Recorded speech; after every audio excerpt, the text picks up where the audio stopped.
আসসালামু আলাইকুম প্রিয় দর্শক, অন্য মঞ্চের আলাপ চাইতায় আপনাদের সকলকে আমন্ত্রণ জানাচ্ছি। সম্মানিত দর্শক, একটা সোজা প্রশ্ন দিয়ে শুরু করি। অন্তর্বর্তী সরকারের কাজটা আসলে কি? দেশকে স্থিতিশীলতার দিকে নিয়ে যাওয়া, আইন শৃঙ্খলা পরিস্থিতির উন্নতি ঘটানো, গ্রহণযোগ্য নির্বাচন আয়োজন করা, নাকি ভারত ভেঙে মানে সেভেন সিস্টার্স এর যে 7টি রাজ্য আছে ভেঙে সেখানে নতুন রাষ্ট্র গঠনের স্বপ্ন দেখানো? কথাগুলো কেন বললাম? একদিকে শুনছি আগুন ঝরানো রাজনৈতিক স্লোগান, অন্যদিকে খবর মিলছে সীমান্তের সমীকরণ বদলে দিচ্ছে ভারত। দিয়েছে ইতিমধ্যেই। বাংলাদেশ সীমান্ত ঘেঁষে নতুন নতুন সেনানিবাস গড়ে তুলছে, যুদ্ধ প্রস্তুতি নিচ্ছে। উত্তর ভারতের 5 ঘাঁটিতে পিনাকা রেজিমেন্টের কথা শুনছি, এটি মোতায়েন হয়েছে। পিনাকা রকেট সিস্টেমের একটা রেজিমেন্টেই থাকে 3টা ব্যাটারি, প্রতিটা ব্যাটারিতে 6টি লঞ্চার। ভাবুন, এই পরিমাণ আগুন একসঙ্গে আঘাত হানলে শত্রুর লজিস্টিক্স, স্টেজিং এরিয়া কিংবা ঘাঁটি, মানে শত্রু বলতে তো বাংলাদেশ, কিছুই কি দাঁড়িয়ে থাকতে পারে, মানে টিকতে পারে? আবার চিকেন নেক করিডোরে মিসাইল ডিফেন্স শিল্ড, অতিরিক্ত সেনা মোতায়েন এবং নতুন ঘাঁটি, এই যে এই সমস্ত আয়োজন কি বার্তা দিচ্ছে? নতুন রাডার, নতুন মিসাইল জোন, দ্রুত মোতায়েনযোগ্য ব্রিগেড নিয়ে পুরো উত্তর পূর্ব অঞ্চলকে ঢাকার অনিশ্চয়তা থেকে বিচ্ছিন্ন রাখতে, মানে নিরাপদ রাখতে ভারত যে প্রস্তুতি নিয়েছে তার জবাব কতটা আছে বাংলাদেশের কাছে? আকাশ, স্থল এবং জল, এই 3 ফ্রন্টেই এখন ভারত যেন অপ্রতিরোধ্য হয়ে উঠেছে। এমনিতেই এইসব শক্তিতে তো তারা আমাদের চেয়ে অনেক এগিয়ে, কিন্তু এই অঞ্চলটাতে তারা এখন ফোকাস করেছে। আপনারা নিশ্চয়ই জানেন যে 17 থেকে 20 ডিসেম্বর পর্যন্ত নতুন নেভিগেশন ডেঞ্জার জোন জারি করেছে ভারত। এই যে জারি করেছে ডেঞ্জার জোন, এর পরিসর হচ্ছে প্রায় 3550 কিলোমিটার। অর্থাৎ ভারত এখন প্রতি ইঞ্চি তাদের যে সীমান্ত, এটিকে তারা যুদ্ধ স্তরের সুরক্ষায় তৈরি করেছে। প্রশ্ন হচ্ছে, এই যে যুদ্ধ পরিস্থিতির আঁচ, যে খবর আমরা পাচ্ছি ভারতীয় মিডিয়ায় তো প্রতিনিয়ত আছে, বাংলাদেশের মাঝে মধ্যে এটি ছাপা হচ্ছে, এই যুদ্ধ পরিস্থিতির আঁচ এর দায় কার? গত 13 ডিসেম্বর বাংলাদেশের ইত্তেফাক ডিজিটালে একটা রিপোর্ট দেখলাম, তাতে শিরোনাম হচ্ছে দিল্লির মসনদ জ্বালিয়ে দেওয়ার হুঁশিয়ারি দিচ্ছেন হাসনাত আব্দুল্লাহ, আমাদের তরুণ নেতা। আরো অনেকেই অনেক কথা বলছেন। কে যেন দেখলাম ভারতীয় হাই কমিশনারকে নিয়ে খুব অশোভন চিৎকার করছেন, কিভাবে তাকে ফেরত পাঠাতে হবে সেসব কথা বলছেন। আরেকজন বলছেন সেভেন সিস্টার্স ভেঙে নতুন রাষ্ট্র গড়ার হুঙ্কার দিচ্ছেন। মানে এগুলো তো আমরা শুনছি, আপনারাও নিশ্চয়ই শুনছেন।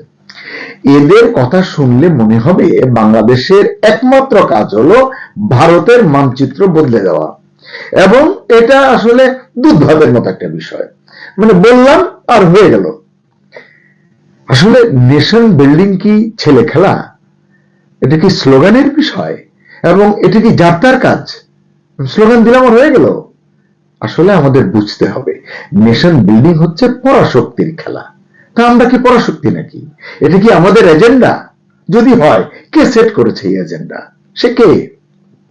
অনেকে হয়তো বলবেন এই ধরনের লড়াইয়ে চীন আমাদের সাহায্য করবে, পাকিস্তান পাশে দাঁড়াবে। আরে ভাই, চীন কি তার স্বার্থ বাদ দিয়ে আপনার স্বার্থ দেখবে?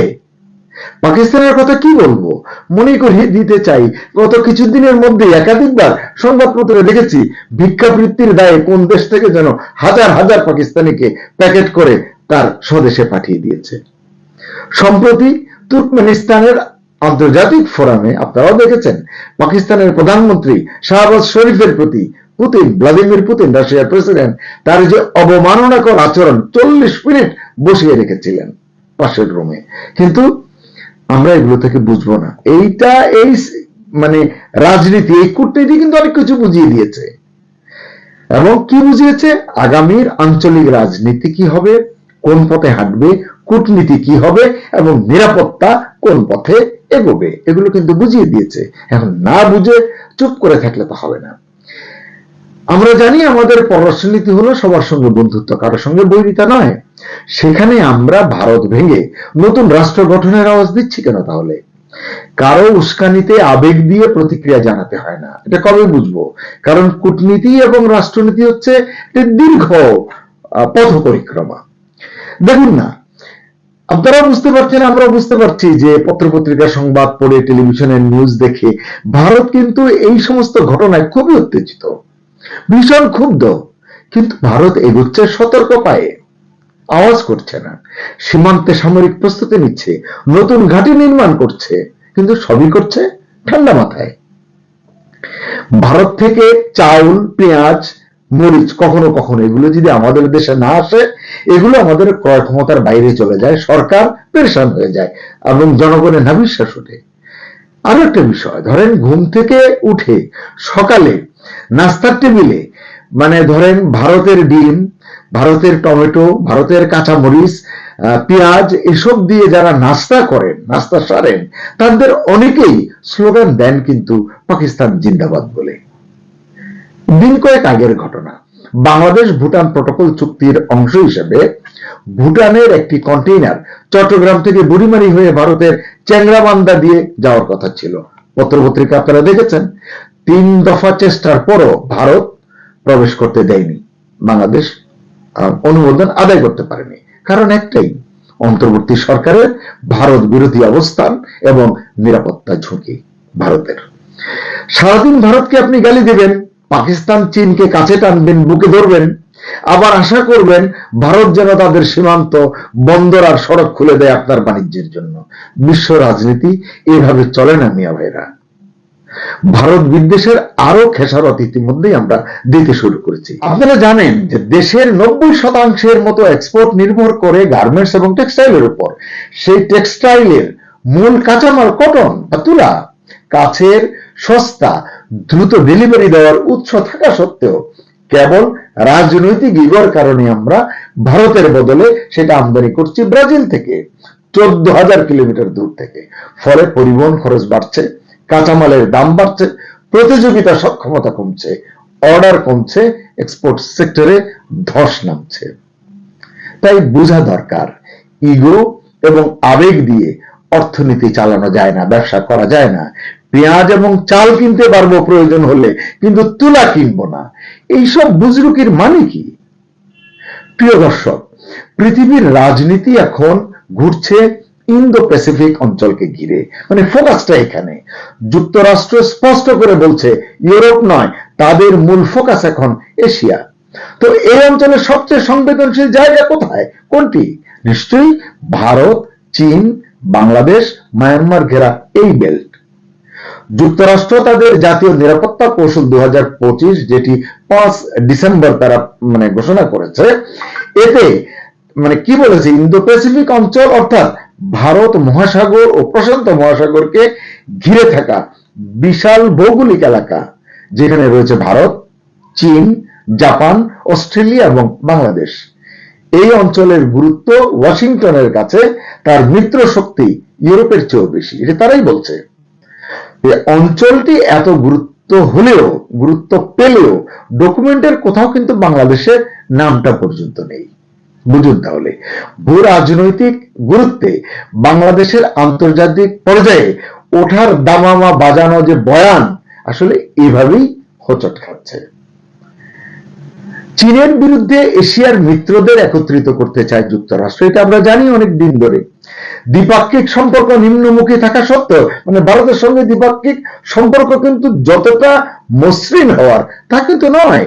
শুল্ক আরোপ থেকে আপনারা জানেন বিভিন্ন ঘটনায়। এই নিম্নমুখী সম্পর্ক সত্ত্বেও নিরাপত্তা কৌশলে ভারতকে গুরুত্বপূর্ণ কৌশলগত অংশীদার হিসেবে চিহ্নিত করেছে যুক্তরাষ্ট্র। এবং ইন্দো প্যাসিফিক সংঘাত এড়াতে ট্রাম্প দিল্লিকে সহযোগী হিসেবেই চাইছেন এই অঞ্চলে। এবার দেখা যাক যে ভারতে মার্কিন নির্ভরতা যদি বাড়ে,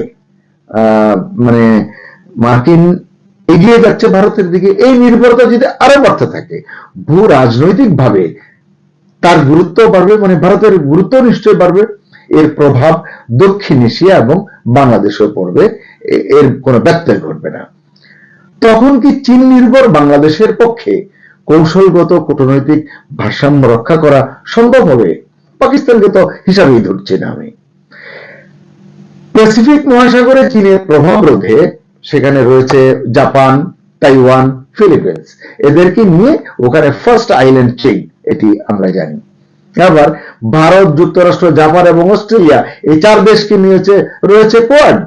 এসব তথ্য একটাই বার্তা দিচ্ছে, যুক্তরাষ্ট্রের কাছে যে কোনো প্ল্যাটফর্মে ভারতের গুরুত্ব কিন্তু স্পষ্ট এবং অধিক। এখন আমেরিকা বলছে তারা সবার দিকে নজর দিতে পারবে না। আপনারা জানেন রেজিম চেঞ্জ যেগুলো নিয়ে তারা কথা বলবে না। তুলসী গ্যাবার্ড এই কথা বলেছেন। তারা এখন গণতন্ত্র, মানবাধিকার আপাতত এটিকে অগ্রাধিকার মনে করছে না, নিরাপত্তাকেই তারা মূল বিবেচ্য করে এগোচ্ছে। এই বাস্তবতায় বাংলাদেশ যদি নিজেই ঝুঁকি বাড়ায় তাহলে পাশে দাঁড়াবে কে? আপনি ভারতকে পছন্দ না করতেই পারেন, কিন্তু ভুললে চলবে না এই অঞ্চলে ভারতের নিরাপত্তা উদ্বেগ, এটা কিন্তু এখন একটা বাস্তব ফ্যাক্টর। হ্যাঁ, একথাও ঠিক, দক্ষিণ এশিয়ায় ভারত বিরোধী মনোভাব কিন্তু বাড়ছে। বিভিন্ন দেশে এরকম একটা বয়ান কিন্তু আমরা শুনি। আবার একথাও সত্য, ভারত দক্ষিণ এশিয়ার নিরাপত্তার রক্ষাকর্তা হিসেবে নিজেকে দেখতে চায়, পরিচিত হতে চায়। স্থিতিশীল এবং সমৃদ্ধ প্রতিবেশী অঞ্চলের নেতা হয়ে উঠতে চায় ভারত। ইন্দো প্যাসিফিকে ভারতের অবস্থান এবং গুরুত্ব, কোয়াডে ভারতের অংশগ্রহণ ও মর্যাদা, কোর 5 যে G7 এর আদলে ট্রাম্প যে কোর 5 করতে চাচ্ছেন 5টা দেশকে নিয়ে, যুক্তরাষ্ট্র, ভারত, জাপান, চীন এবং সম্ভবত রাশিয়া, এই 5টি দেশকে নিয়ে যে তিনি কোর 5 করেছেন, সেখানে কিন্তু ভারত নিজেকে অপ্রতিদ্বন্দ্বী করে তুলেছে। মানে তার গ্রহণযোগ্যতা প্রতিটি প্ল্যাটফর্মে আছে। এর বিপরীতে কেউ যখন বলেন ভারত টুকরো টুকরো না হলে বাংলাদেশ শান্তি পাবে না, এমন দায় দায়িত্বহীন বিপজ্জনক বক্তব্য শুনে কোনো জবাব আসলে মুখে আসে না। বাংলাদেশে ভারত বিরোধিতার রাজনীতি নতুন নয়, এটা বরাবরই একটা সীমার মধ্যে ছিল। এই রাজনীতি ছিল ভারত বিরোধিতা, ভারত কার্ডের রাজনীতিটি ছিল, কিন্তু এটি সীমার মধ্যে ছিল এবং সেটা ছিল পলিটিক্যাল রেটরিক হিসাবে। কখনোই এটা রাষ্ট্রীয় আত্মঘাতী কৌশল হিসাবে ফুটে ওঠেনি। আজকে কেন হচ্ছে? এখন যা হচ্ছে তা রাজনীতির নামে অপরিণত এবং হঠকারী নয় কি? এখন আসলে বাংলাদেশের কি দরকার? যে কেউ বলবেন বাংলাদেশের স্থিতিশীলতা দরকার, দেশকে এগিয়ে নিয়ে যাওয়ার বুনিয়াদ স্থাপন করা দরকার এবং একটি গ্রহণযোগ্য নির্বাচন আয়োজন করা দরকার গণতান্ত্রিক ট্রান্সফরমেশনের জন্য, বিকাশের জন্য। মনে রাখা দরকার, আবেগ দিয়ে রাষ্ট্র চলে না, চাপাবাজি করে স্বপ্ন পূরণ হয় না, লক্ষ্য অর্জিত হয় না। তাই বাংলাদেশকে ঠিক করতে হবে কোন পথে হাঁটবে বাংলাদেশ। বাংলাদেশ কি ধ্বংসের পথ বেছে নেবে নাকি স্থিতিশীলতা ও অগ্রগতির পথে অগ্রসর হবে? অন্তর্বর্তী সরকারের আসল দায়িত্বই কি, যেটি দিয়ে শুরু করেছিলাম? আগুন লাগানো, আবেগ উস্কে দেওয়া, প্রতিবেশীকে শত্রু বানানো, নাকি দেশের অভ্যন্তরে আইন শৃঙ্খলা ঠিক করা, ব্যবসা ও বিনিয়োগের আস্থা ফিরিয়ে আনা, আঞ্চলিক স্থিতিশীলতায় মনোযোগী হওয়া এবং একটি গ্রহণযোগ্য নির্বাচন করে ভালোভাবে সুন্দরভাবে ক্ষমতা হস্তান্তর করা? দর্শক, শেষ করব, প্রশ্ন রাখতে চাই আপনাদের কাছে। আপনারাই বলুন, অন্তর্বর্তী সরকারের দায়িত্ব কি গ্রহণযোগ্য নির্বাচন নিশ্চিত করা নাকি লাগাতার হঠকারিতায় দেশকে আঞ্চলিক ঝুঁকির মুখে ঠেলে দেওয়া? সকলের শুভবুদ্ধির উদয় হোক। আল্লাহ হাফেজ। সম্মানিত দর্শক, আপনারা জানেন যে ইনকিলাব মঞ্চের আহ্বায়ক শরীফ ওসমান হাদি মারা গেছেন। তার লাশ দেশে এসেছে। এই গুলিবিদ্ধ হয়ে মৃত্যুর ঘটনায় রাজনীতিতে এক ধরনের উথাল পাথাল চলছে। আবার বিএনপির ভারপ্রাপ্ত চেয়ারম্যান দীর্ঘ 17 বছরেরও বেশি সময় পর, প্রায় 18 বছর পর দেশে ফিরবেন আগামী 25 তারিখ, এমন খবর এখন পর্যন্ত রয়েছে সবার কাছে। এটি নিয়ে রাজনীতিতে এক ধরনের চাপা উত্তেজনা কিন্তু আছে। আর সব মিলিয়ে নির্বাচনের তফসিল ঘোষণার পর থেকে নির্বাচনের কার্যক্রম একটু ঢিমে তালে চললেও মানে এই যে হাদিকাণ্ড সহ অন্যান্য ঘটনার প্রেক্ষাপটে রাজনীতিতে নির্বাচনটা সেভাবে উচ্চারিত হচ্ছে না, কিন্তু তারপরও সবাই যে যার জায়গা থেকে এই সময়ের রাজনীতিকে ধারণ করবার এবং এ থেকে বেঁচে থাকবার, এগিয়ে যাবার পরিকল্পনা নিয়ে সবাই এগোচ্ছে, এরকম অনেকে বলছেন। তো এর মধ্যে দিয়ে আমি দেখলাম যে আসলে বাংলাদেশ আওয়ামী লীগ নিয়ে একটি আলোচনা আবার উঠছে। সেটি কি? সেটি হচ্ছে যে আওয়ামী লীগকে বাদ দিয়ে কি বাংলাদেশের জাতীয় নির্বাচন হতে যাচ্ছে, এরকম তো বিষয়টা আমরা জানি যে এই আলোচনা কম বেশি সব জায়গায় ছিল, আছে, সন্দেহটা আছে, সংশয়টা আছে সবার মনে। কারণ অন্তর্বর্তী সরকার আমরা জানি যে আওয়ামী লীগের কার্যক্রম নিষিদ্ধ করেছে এবং নির্বাচন কমিশন তারই ধারাবাহিকতায় এই দলটির নিবন্ধন স্থগিত করেছে। এই অবস্থায় যে নির্বাচনে অংশ নেবে আওয়ামী লীগ, এটি আসলে কেউ মনে করছেন না। কিন্তু দলটির সভাপতি শেখ হাসিনা বলছেন এই নির্বাচনে আমরা আছি, আমরা মানে আওয়ামী লীগ আছে এই নির্বাচনে। কথাগুলো তিনি সরাসরি উচ্চারণ করেননি, তবে তার সাম্প্রতিক যে কথাবার্তা তিনি যে বিভিন্ন সময়ে অনলাইনে তার দলের নেতা কর্মীদের সঙ্গে কথা বলেন, তার সারমর্ম যদি আমরা করি, এই বার্তাটি কিন্তু আসে যে আগামী নির্বাচনে বাংলাদেশ আওয়ামী লীগ থাকবে, এরকম একটি বার্তা। কিন্তু এটা তো সত্য যে এটা স্পষ্ট যে সরকার, অন্তর্বর্তী সরকার কিছুতেই চাইছে না যে আওয়ামী লীগ নির্বাচনে আসুক, আওয়ামী লীগকে বাদ দিয়ে আসলে নির্বাচনটি করতে চায়। তো সাধারণ মানুষ হিসেবে আমরা প্রশ্ন তুলতেই পারি, যে দলের কার্যক্রম নিষিদ্ধ, নিবন্ধন স্থগিত, দলটির সিনিয়র নেতাদের এক অংশ দেশের বাইরে, একটা অংশ কারাগারে এবং একটা অংশ দেশের অভ্যন্তরে লুকিয়ে আছেন, প্রকাশ্যে দলটির তেমন কোনো কর্মসূচি নেই। উপরন্তু অন্তর্বর্তী সরকারের যে তীব্র পুলিশি আক্রমণ, হামলা মামলার যে চক্করের মধ্যে রয়েছে দলটি, বলা যায় একেবারে বিপর্যস্ত অবস্থায় রয়েছে, মানে বেশ বিপর্যস্ত। সেই দল ভোটের মাঠে থাকার আত্মবিশ্বাস পায় কোথা থেকে, এই প্রশ্নটি কিন্তু আসে। কারণ মানে এমন কথা বলার পেছনের ভিত্তি কি, কথাটা তো সরাসরি কেউ বলেননি, কিন্তু শেখ হাসিনার অনেক কথার সারমর্ম এই কথা, এবং এর ভিত্তিটাই আসলে আমরা আজকে বুঝতে চেষ্টা করব, খুঁজতে চেষ্টা করব। কারণ এই প্রশ্নের উত্তরেই লুকিয়ে আছে আগামী দিনের রাজনীতি, আগামী দিনের বাংলাদেশের গতি প্রকৃতি, সর্বোপরি ইউনূস সরকার অর্থাৎ অন্তর্বর্তী সরকারের উপরে চাপটা কত বড় আকারে আসছে, এটি আমরা বুঝতে পারব। তফসিল ঘোষণা হয়েছে গত 11 ডিসেম্বর। 12 ডিসেম্বর শরীফ ওসমান হাদি গুলিবিদ্ধ হয়েছেন। তখন থেকে যে বলছিলাম যে শুধু রাজনীতি নয়, গোটা অন্তর্বর্তী সরকারই যেন উলু নাচন নাচতে শুরু করেছে। ইনকিলাব মঞ্চের আহ্বায়কের কথা বলছিলাম, এবং সিঙ্গাপুরের হাসপাতালে চিকিৎসাধীন থাকা অবস্থায় মৃত্যুর ঘটনা, সব মিলিয়ে এক ধরনের রাজনৈতিক ভূমিকম্প বা সুনামি আইন শৃঙ্খলার ক্ষেত্রেও এটি আমরা প্রত্যক্ষ করছি।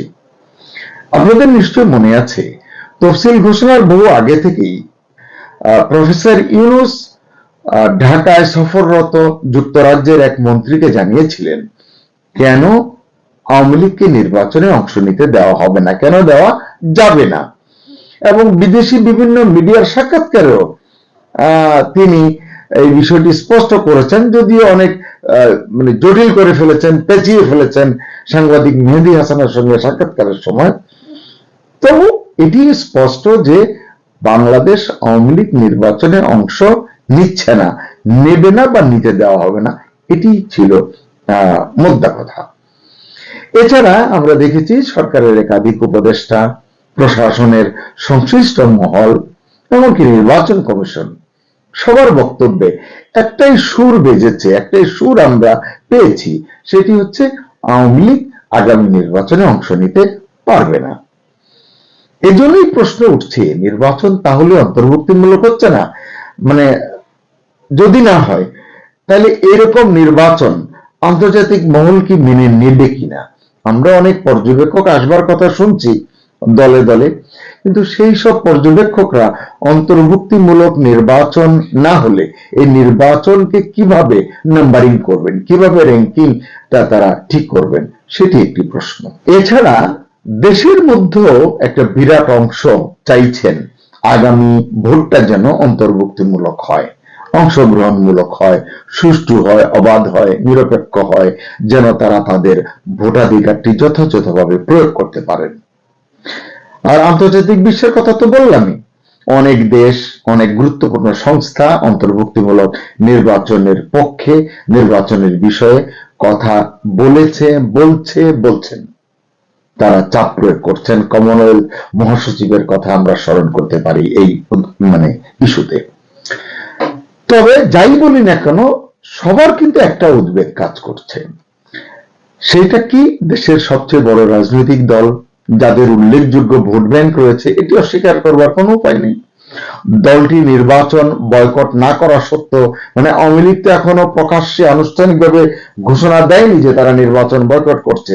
যদিও একবার বলা হয়েছে যে তারা, যদি বলা হয় কেন্দ্র থেকে, তার আওয়ামী লীগের ভোটাররা ভোট কেন্দ্রে যাবেন না, সেখানে অংশগ্রহণমূলক ভোট বা ভোটের যে হার, এটি নিয়ে প্রশ্ন উঠবে। যাই হোক, সজীব ওয়াজেদ জয়, সাবেক প্রধানমন্ত্রীর পুত্র, তিনি আবার বলেছেন যে নির্বাচন প্রতিহত করবেন। আসলে শেষ পর্যন্ত সিদ্ধান্তটি কি, আজকে যে ইস্যুটি নিয়ে আলোচনা করছি সেখানে বয়কটের কথাও নেই এবং প্রতিহত করবার কথাও নেই, বরং বলা আছে বা বলবার চেষ্টা যেটি দেখা গেছে সেটি হচ্ছে যে তারা নির্বাচনে অংশগ্রহণ করতে চায়। অর্থাৎ এই কারণেই আওয়ামী লীগ চায় যে নির্বাচনটি সত্যি অন্তর্ভুক্তিমূলক হোক, অংশগ্রহণমূলক হোক, যাতে আওয়ামী লীগও অংশ নিতে পারে। আর এই যে অন্তর্ভুক্তিমূলক নির্বাচনের কথা আমরা বলি, আন্তর্জাতিক মানদণ্ড যদি আমরা দেখি, তাহলে নির্বাচনের গ্রহণযোগ্যতা তো হয় আসলে মূলত প্রতিদ্বন্দ্বিতা থেকে। কিন্তু সেই প্রতিদ্বন্দ্বিতাই যদি না থাকে একটি নির্বাচনে, তাহলে সেই ভোট যদি অনুষ্ঠিতও হয়, হতে পারে, কিন্তু সেই ভোটের মাধ্যমে যে প্রতিনিধিত্ব নির্বাচিত হবে, সেইখানে কিন্তু বিষয়টি প্রশ্নবিদ্ধ হতে বাধ্য।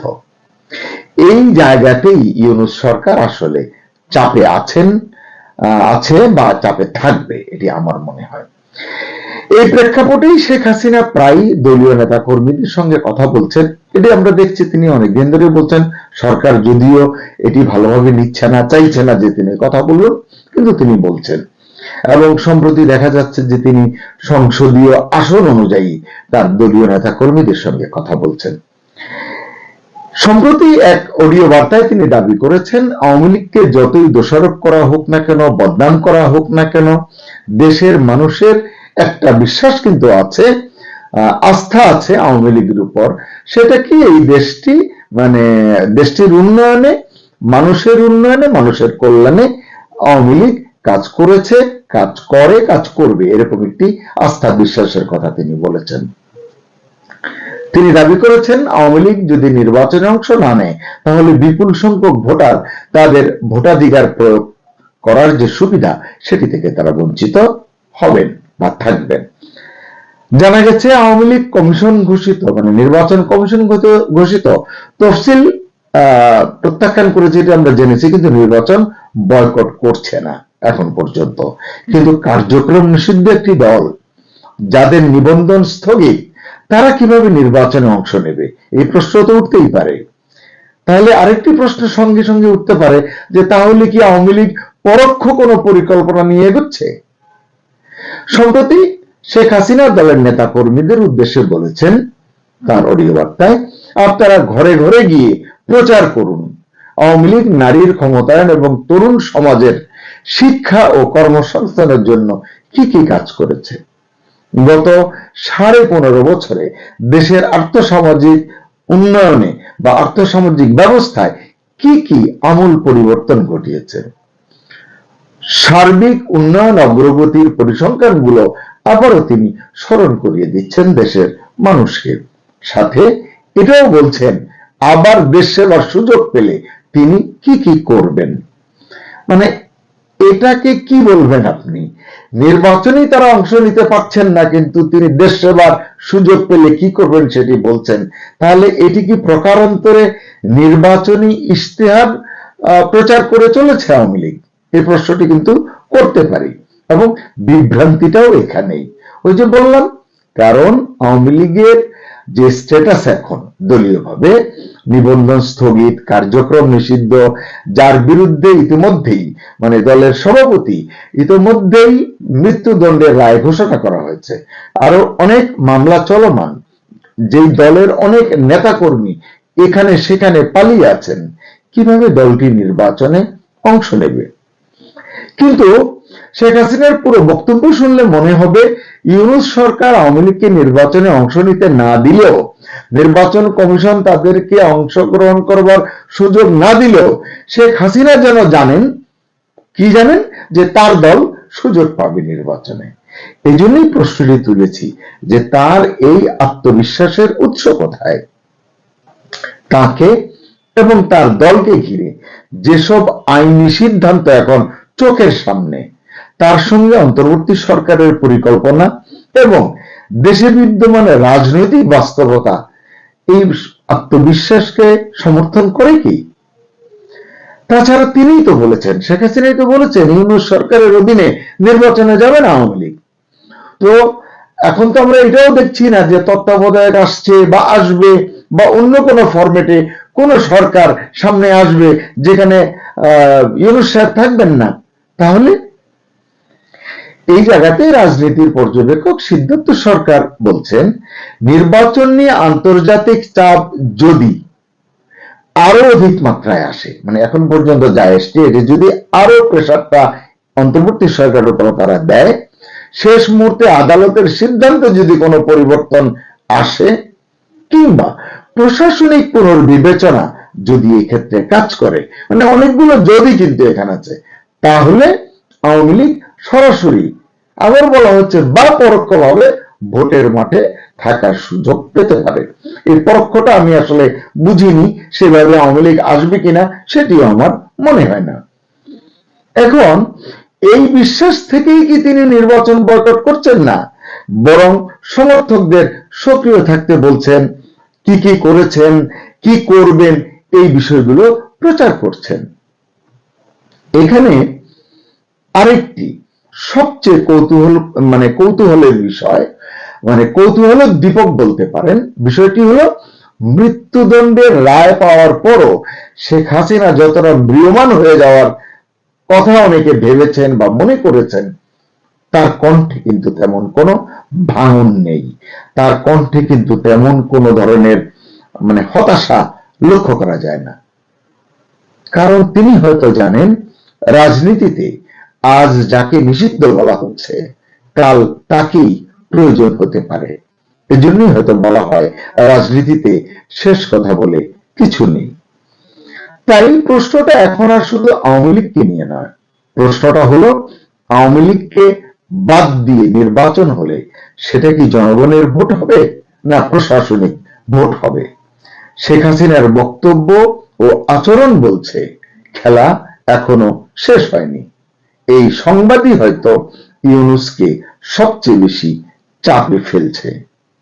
কিন্তু আমার কেন যেন মনে হচ্ছে শেখ হাসিনা হয়তো এমন কিছু জানেন বা এমন কোন পরিকল্পনা আঁটছেন যা আমরা এখনো জানি না। সবাই ভালো থাকবেন। আল্লাহ হাফেজ।